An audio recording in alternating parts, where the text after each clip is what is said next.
This can't continue. I'm here today to talk about how the Brain app can help accelerate research and find a cure. My son Matthew was diagnosed with a brain tumour when he was 26.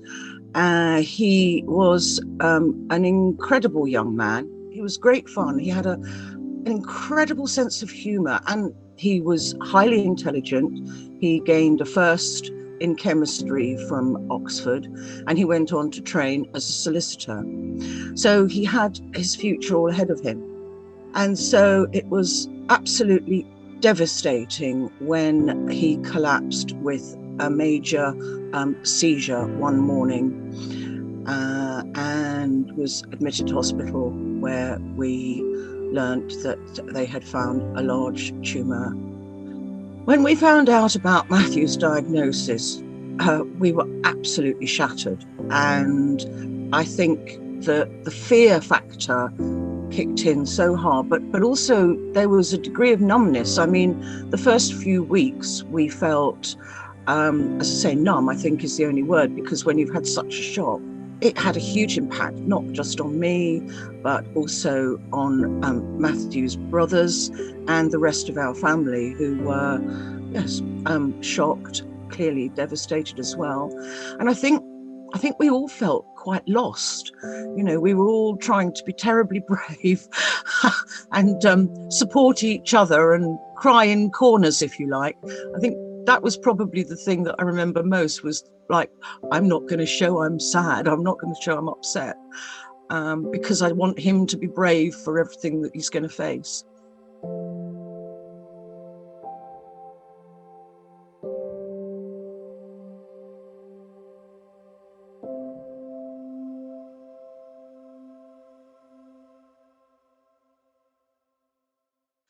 I think Brian would have helped Matthew tremendously.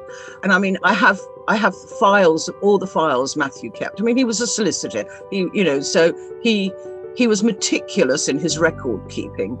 So I think Brian would have been a huge tool for Matthew to have used. I think he would have engaged with it very strongly. And in fact, Matthew's determination, I mean, he was a lawyer, but he was a scientist born and bred as well, with his chemistry degree. And his comments to me were, towards the end of his life, was, Mum, we need to do more. So I think Brian would have become his lifeline. I can't say it stronger than that. I know he would have engaged in it. And partly that is to do with the structure of Brian, which has such a good approach to looking at patient care, carers, medical profession, and tracking. It's keeping those records in one place would have been useful. I think also with Brian, one of the problems that Matt had was suddenly he was in a different place to all his friends. You know, he was seriously ill. And whereas his friends were carrying on with their lives. So to have a community that Brian gives, that someone realizes they are not on their own, that is so important for the patient, for the person suffering, but also for the family. And I think it would have taken, in some ways, the pressure off all of us for him trying to keep on top of where he was with his symptoms. So yeah, Brian would have been invaluable. A lifeline. The emotional impact of a brain tumour is vast. And for someone who has the scientific background like Matthew, or has that kind of personality, to actually engage and put it into a format within Brian where he can monitor it, I think would be absolutely vital. I also do think that the chat facility would have been, or the fact that it became, he's part of a community, would have been really important. But he didn't want to be seen as different within his own peer group.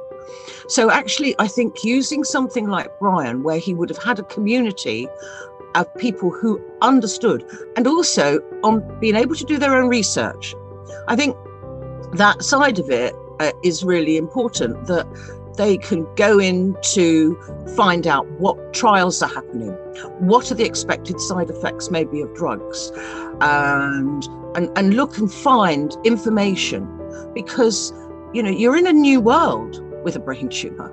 You're in a new world, and support of a professional type, and Brian is so professional. The expertise of that, it gives you security, I think. So giving security from all of those different aspects, I think, and as I emphasize the fact that the information can go out to other researchers, which is important, but also can be linked to other care professionals. Because frankly, you get into a hospital environment and, you a lot of the things you want to say, you may have forgotten, or you haven't got the time. So to be able to monitor that, I think, is brilliant. I would recommend Brian to other people that are in this situation, but also to those that are supporting them.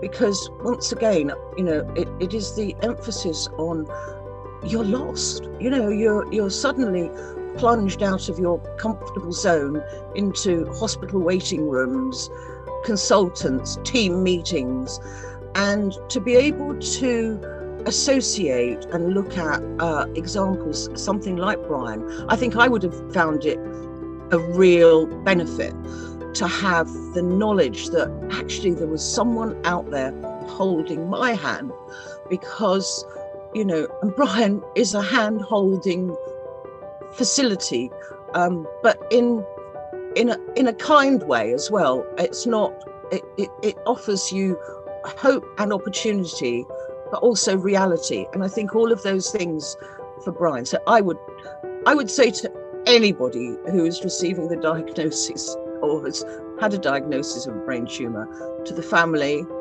to the person, to the individual, look into Brian.